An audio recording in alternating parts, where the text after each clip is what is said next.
Now we will look at eigenspaces, the third of our eigen-whats. We've done this a few times during this term. We've taken words and added space to the end, and you can do this in life. Your friends may walk away, but then they weren't really friends anyway. We've had vector spaces, subspaces, and now eigenspaces. Now we've already seen eigenvalues and eigenvectors. This is just a bonus.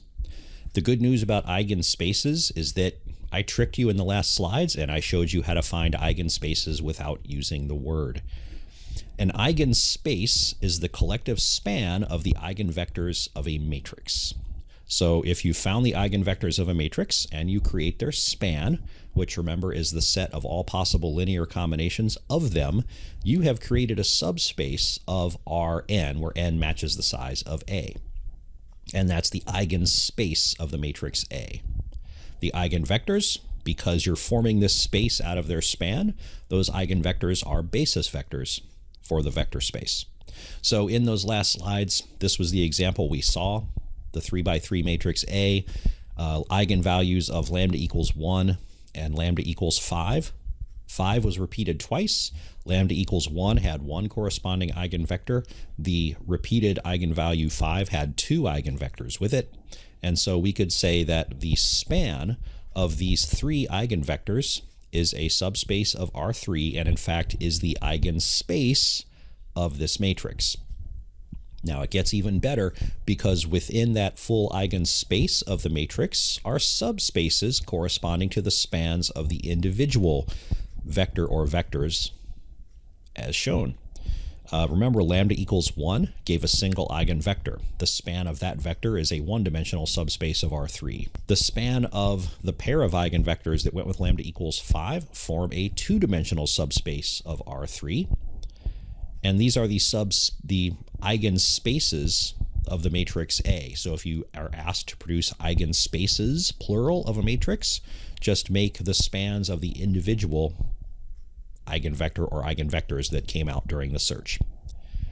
So at this point, you can see and not freak out about a question that a couple of weeks ago would have looked awful.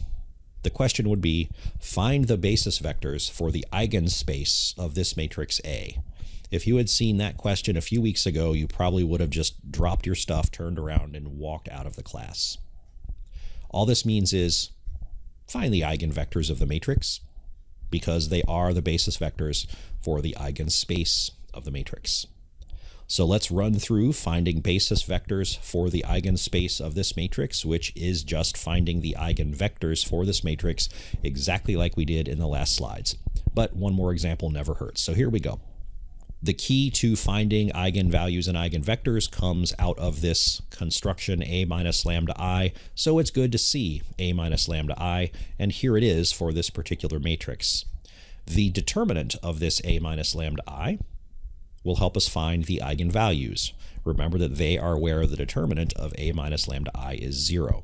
So here is the determinant of that, A minus lambda I, worked through and then factored, and so now we see that the determinant is 0 when lambda is 1, 2, or 3, and so this matrix has three distinct eigenvalues. When lambda is 1, we're going to go back and recover the matrix A minus lambda I with lambda equals 1 specifically in mind. So here inside the determinant bars is A minus lambda I. With lambda equals 1 in mind, then down the diagonal we will get negative 2, 3, and 2. And there we go. So this is A minus lambda I for lambda equals 1. Now what I'm not showing you here is what I did show you in the last slides.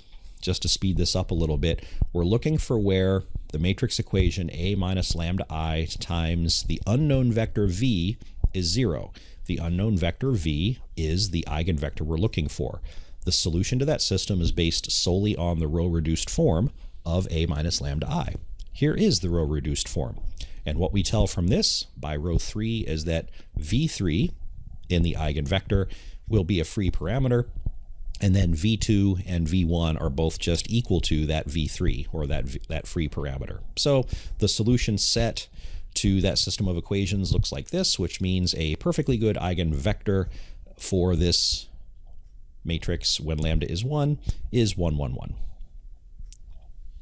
Now, not going through that routine 2 more times, but you can try this. Hit pause if you want more practice finding eigenvectors. If we go through with lambda equals 2 and lambda equals 3, we will find these corresponding eigenvectors, 2, 3, 3, and 1, 3, 4. And what this means is that these eigenvectors are the basis vectors for the eigenspace of the original matrix A. And there you go. Everything you need to know about eigenspaces in just a few short minutes.